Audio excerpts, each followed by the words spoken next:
Hi, I'm Marie Gervasio, And I'm Russell. and we're still standing with Ukraine. We've been doing this for over 3 years now, since the start of the full invasion, and we wanted to do a little bit more than just write a check. That's easy, it's quick, but we wanted to do more. And one of the first things we did was to collect donations and pack up donations, and we did that through a few organizations.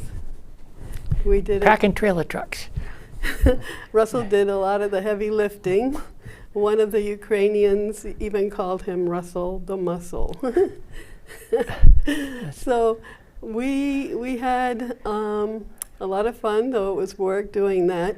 But along the way, we met a group of women that started a nonprofit in New Hampshire called Dobro New England. Dobro meaning kindness in Ukraine. And we started on a mission of creating art. Russell came to me and he said, maybe we should do some of these fairs, because we actually met the Dobro women at a Londonderry Ukrainian cultural fair. And they sold a bunch of very tasty food, дуже смачна їжа, and they sold some art that they had and had various activities. So I said, yes, we could start with stones. Coming from an artistic family, I knew that people bought at different price points, and a lot of people could buy small things. My mother and aunts used to sell their big art, but they also created stones, and that was going to be a quick way to get some product to turn into funds to help in Ukraine. And so, what are some of the things that we ended up helping them buy? All helping the Ukrainians buy? Yeah. Oh boy, how much time have we got, as they say? Not just the money that Marie and I made, but the whole Dobro organization. Batteries for small items, generators for households and schools and hospitals, clothes. We say that we raise money for humanitarian aid, and that's true, but some of the humanitarian aid is given to National Guard units over there, or what they call it, territorial defenders. And we bought them long johns, because they're outdoors all winter long, and gloves and boots and walkie-talkies, and I think we bought them one vehicle one time. Tourniquets? Tourniquets, yeah, all kinds of medical supplies, cleaning supplies. Think whatever somebody needs in Georgia or somewhere, when the whole county's been wiped out by a hurricane, that's what they need. Well, that's, in the early part, that's what they needed throughout most of the country. Yeah. And then we also, well, mainly Russell also, though we do some of this at the fairs that we attend, Russell likes to raise awareness for Ukraine, and he does that through a number of letters to the editor and op-eds, and has been doing that for quite some months. That's how we've acquired some people that donate to these fairs. A woman in the Concord area who is of Polish-Ukrainian descent, sorry about that. She called up because she saw one of his letters to the editor and she wanted to help. And other people too have come along the way because of his awareness and have donated either items or money to help. And we appreciate all of this. Well, while you're speaking about items that we sell, you want to tell them about this picture? Okie dokie. So a lot of the things that we offer is art, and we did start with the stones, but then I also added previous art that I've done in the past in the form of prints.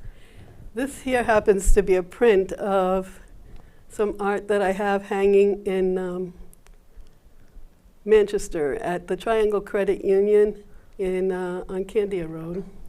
And this is a picture that I thought was going to be a nice, light, airy picture of a girl in a field, a young girl in a field. And then, on Palm Sunday, I picked it up to work on it. And as I was working on it, I found out that Russia bombed a church in the background. I have a church. I had a little village here that I was going to paint in the back of the field. And then I said, oh no, I've got to tell the story of the bombing. And that's what happens in this war. It's not being won on the front lines. They are barely acquiring territory. They've lost territory, right? The Russians, yeah, they're not very good warriors against another armed army. So their war is a one of terrorism and hitting civilians. And they bombed a church on Palm Sunday when they knew lots of people were going to be in there. And I had to tell the story. I had to add the fire. So, light picture with now this young girl is kind of contemplating off in the distance, not really looking at the fire, but it had to be told. And that's some of this art. Although I do have other art that's light and airy as well, and things like blue and yellow flower fields are quite popular. And then I also did this.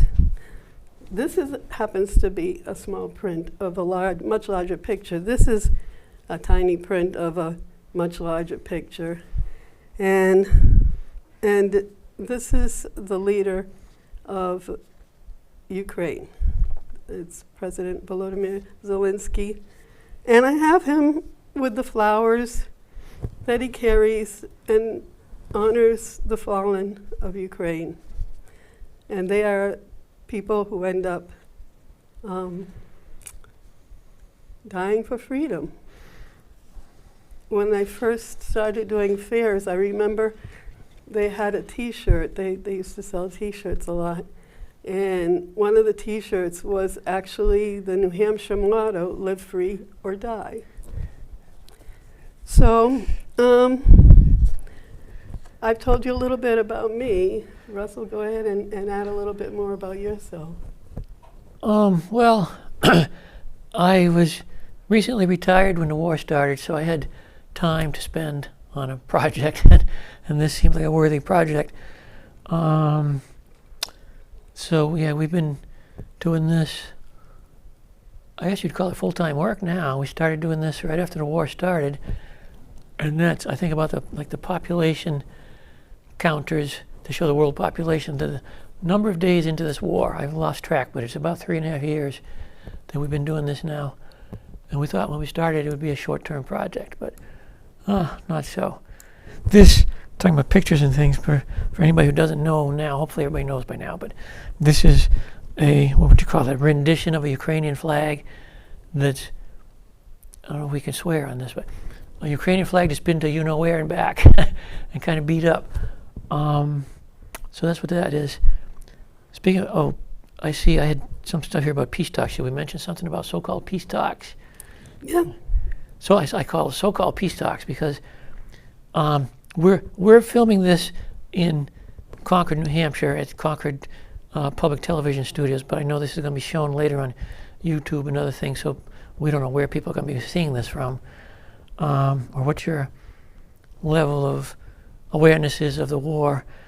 But something that's been in the news recently a lot has been, I call it so-called peace talks, because there really haven't been any serious peace talks. Donald Trump promised to end this war in 24 hours. That was, 6 months ago. The United States did arrange for Russian representatives to meet United States representatives in Saudi Arabia, and ostensibly talk about peace, and it basically ended up being a business meeting between Trump's business interests, like building hotels and things, and Russia. So that did no good whatsoever as far as Ukraine was concerned. That was in March. After that, a meeting was arranged between Ukraine and Russia in Turkey, where they managed to meet for about 1 hour and arrange for prisoner exchanges, which they had been doing anyhow. And that was in, did I say that? That was in early June, over a month ago. And since then, there's been not even any make-believe peace talks between Ukraine or Russia or the United States. Did Zelensky comply with a lot of things that needed to be done? That's a good point. To have peace? That's a good point. Trump had certain conditions that he wanted to see the two parties agree to, and Putin had all kinds of conditions.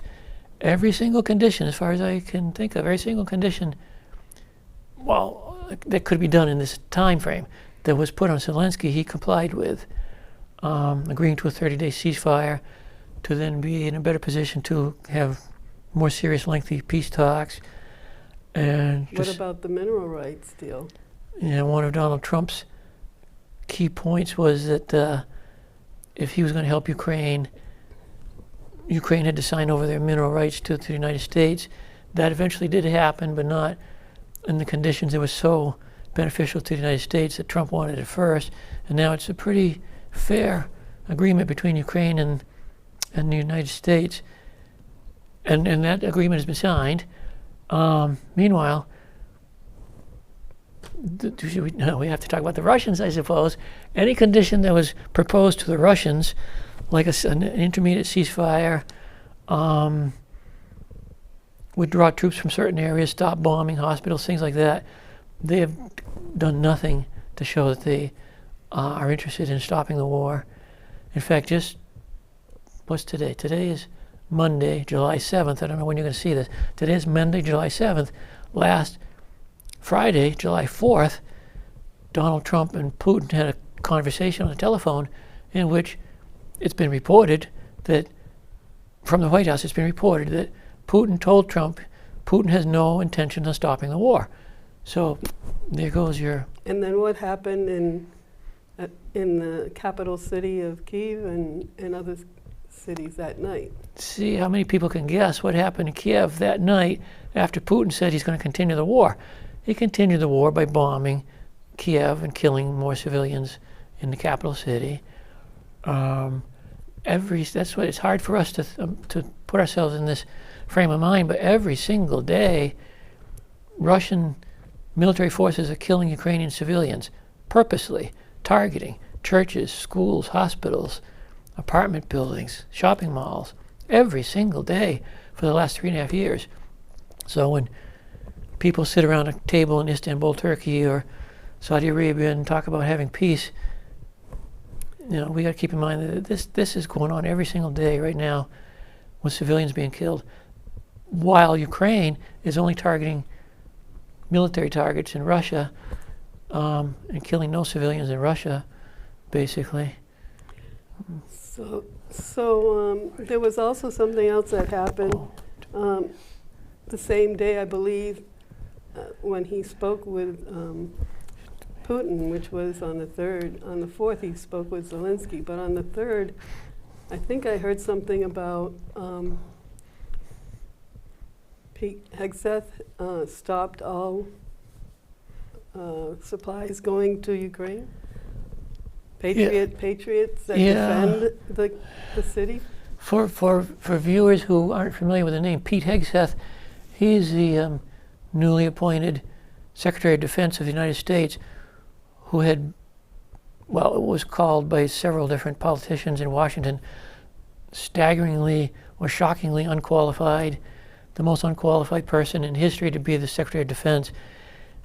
3 times now, he has decided to stop sending any kind of military aid from the United States to Ukraine without the approval of Congress or the President or anybody. He just decided to do it, and this last time was about a week ago. So as we're talking right now, on July 7th, the we hear different things, but basically Hegseth's command to the military to stop sending supplies to Ukraine still stands, but it should be rescinded shortly, probably by the White House. We didn't talk about, during the peace talks, Russia's conditions for peace. A delegation from Russia did talk to a delegation from Ukraine in Turkey, and at that meeting, Russia laid out some, what they would consider reasonable demands, I suppose, to end the war. One, Russia gets to keep all of the territory of Ukraine that they've managed to occupy with their tanks in the last 3 years. If you look at the map of Ukraine, bordered by Russia and Belarus to the north, this is the country of Ukraine. The dotted line separates this part of Ukraine, which is about 20% of the territory of Ukraine that Russia now occupies. Russia's demands are that they get to keep all of that territory. Further demands are that Volodymyr Zelensky step down as president of Ukraine, which by the constitution of Ukraine he cannot do during wartime. Another demand is that Ukraine never join NATO, which Ukraine will never agree to. So not to hop on that peace talk thing again, but peace talks are dead for now. So what about sanctions? Are they working? Sanctions against Russia. Yes. The countries of the world have put several different sanctions, increasingly harsh, on the country of Russia, economic and financial, trying to make sure they aren't able to earn money to buy more military supplies and not be able to get technological equipment that they need for their drones and missiles and things. Europe has imposed 17 different levels of sanctions, each one a little harsher than the one before, which makes people wonder why wait till the 17th time to get very harsh. I don't understand that myself. Those are slowing down Russia, and Russia's economy is hurting. But Lindsey Graham in the United States Senate has proposed or come up with a list of sanctions that he wants to impose now, very harsh economic sanctions mainly on Russia, and has the United States Senate, for those who don't know, has 100 members.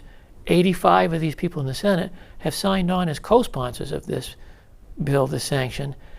And Graham this is another one of those kind of nebulous things we have to read the tea leaves on, but Graham is apparently waiting for Donald Trump to give him the go-ahead to bring this bill forward, even though Trump says he would approve it. So that's another thing that's kind of in limbo, but should progress pretty soon now, hopefully. And that does sound good, but what can anybody do here? And before you go into that, I do want to thank all the support we've had in, especially Concord, because we do a lot of fairs in the Concord area, and we get some really, really nice support from the people, thanking us for what we do, and of course, purchasing items that they like so that we can turn those into funds for Ukraine. And I extend that also to all of New Hampshire, because people travel from all over to Concord and to other fairs that we attend around the New Hampshire area. Like this weekend, we'll be 3 days in Wolfboro. And so there'll be a lot of tourists there besides the people who live in Wolfboro that attend. And we always have a warm reception in Wolfboro as well. And then we will be in Wolfboro in August. In August, we will be at the Balloon Festival. In Pittsfield, New Hampshire. Yes. For 2 days. And Allenstown?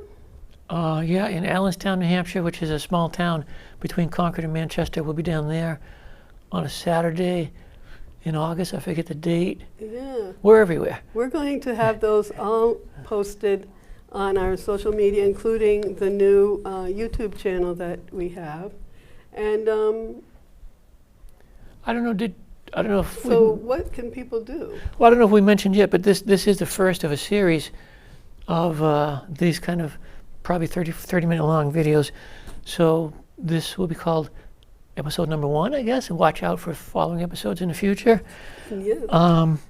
Well, we'll try to do I guess. things on the spot as well in between, because we just started the YouTube channel. There's one little short on there right now, but because we just started it like 2 days ago. So we'll be able to post this video on the YouTube station, so anybody across the world will be able to see us if they so will. And we won't embarrass anybody or hold anybody feet to the fire, but we could mention there's a lady named Svetlana, I'm talking to you, who has told us that she'd be willing to come on and talk with us as a guest. So we're going to try to do some shows where we talk to Ukrainians living in this area now, or Americans who have been to, I shouldn't say it that way because these people are Americans now, but people who are born and raised in America who have been to Ukraine and back. So we'll have guests besides just the two of us out here talking. So be looking out for those. So what can anybody out there do to help? Because though some things are looking better because of sanctions and the economy in Russia falling down, we still don't know what the long haul is on this this war, because Russians truly have been taught to suffer and handle suffering. Unfortunately, they could probably do this for a long, long time. So what could people do to help? Well, like we did when we first started to get involved, people can donate money, and I would recommend donating to wherever you're hearing us or seeing us from. Find some kind of local group or local charities you can donate to that you might be able to get more information on or even know the people personally. In New England, we have this group called Dobro New England, which Marie mentioned. They have a Facebook page and a website you can look up. There's a group out of Massachusetts called Sunflower of Peace, which specializes in medical supplies being sent to Ukraine, which we have some experience with and know they're a very reputable group. There's Brian Nolan, who, right, with New Hampshire for Ukraine? New Hampshire for Ukraine, yeah, out of Bedford, New Hampshire. In fact, Brian Nolan is in Ukraine right now distributing aid that they've bought. So donate to appropriate groups. Another thing that we're getting more involved with is calling politicians, because what the United States does to help or not help Ukraine is going to be decided by the United States Congress and President. So call your congressman, whoever that is. You can go online and find their name and phone number and a website for each representative or senator. Call them, send emails, send them paper letters. We've done this in the past with different causes and get responses. People look at these things. You can call, you can go online and, or when you're on the telephone, the Congressional Switchboard has a number, 202-224-3121. It's 202-224-3121. You call that number and you'll get a switchboard, and you can just mention what senator or representative you want to call, and they'll give you the number or connect you.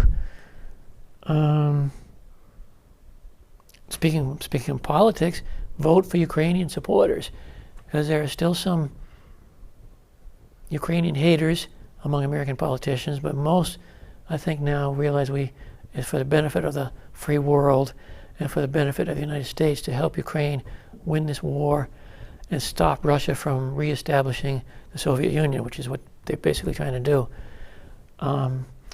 So, whenever you have a special election or the elections next fall, find the Ukrainian supporters and vote for them. What else? What did John Denver have to say about it? John Denver. I wanted her to remind me the John Denver story. Probably most of you listening to this know John Denver. If you don't, he was an American folk singer, pop singer, popular in the 1970s, who's been dead a few years now. He used to do a lot of advocating for environmental causes back in the 70s. And he had a commercial I remember seeing back then, which will tell you something about my age. But he said people want to get involved in causes like this, and and they feel helpless, and they say, what can I do?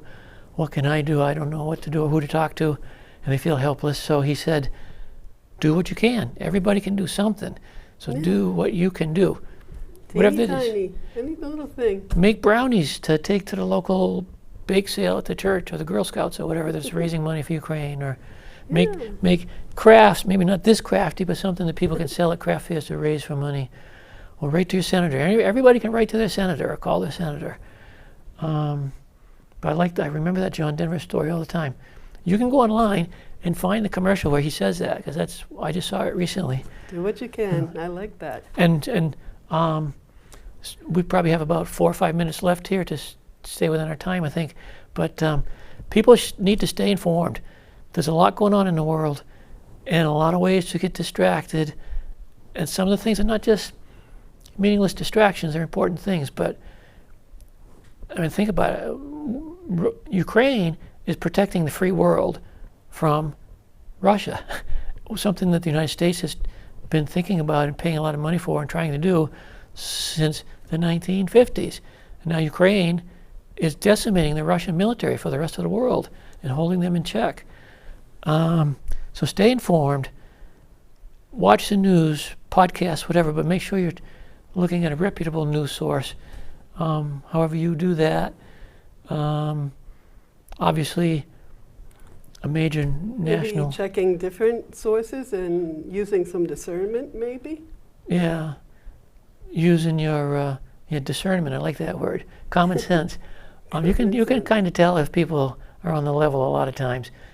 And if you see other people referring to other sources you looked at, that might kind of back it up that that's a reputable source. What else? You asked what can people do? Join a local group. We recently joined a group, slightly different topics. I won't tell you much about that, but we joined the group and did some Zoom calls with them, and they said, if you don't have a group formed in your area, that's great news for you, because now you are the leader of that group. So think of it that way. Get your church involved, or Girl Scouts, Boy Scouts, school, if you're involved in a school. Yeah, I was surprised. Last year, I think it was, we did our first interview in Hudson. Was that last year? Yeah, last November. Wow, it's been a while. Yeah. And I was called an activist, and that made me think for a bit. I was like, an activist? I don't consider myself an activist. I just kind of do what I can to help. And they're like, that's an activist. I'll take that one step further. On my tax returns this year, when you sign your tax return, it says, what is your occupation? I don't know why they want to know that, but for the first time ever, I put down political activist. So that's my occupation from now on. Oh, gee. I didn't know that. That's pretty interesting.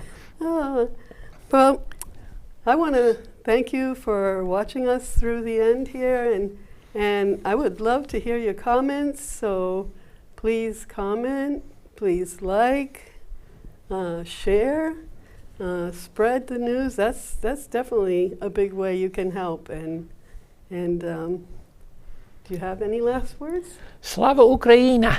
Heroam Slava. That means glory to Ukraine and glory to the heroes. Thank you. See you next time. Bye-bye.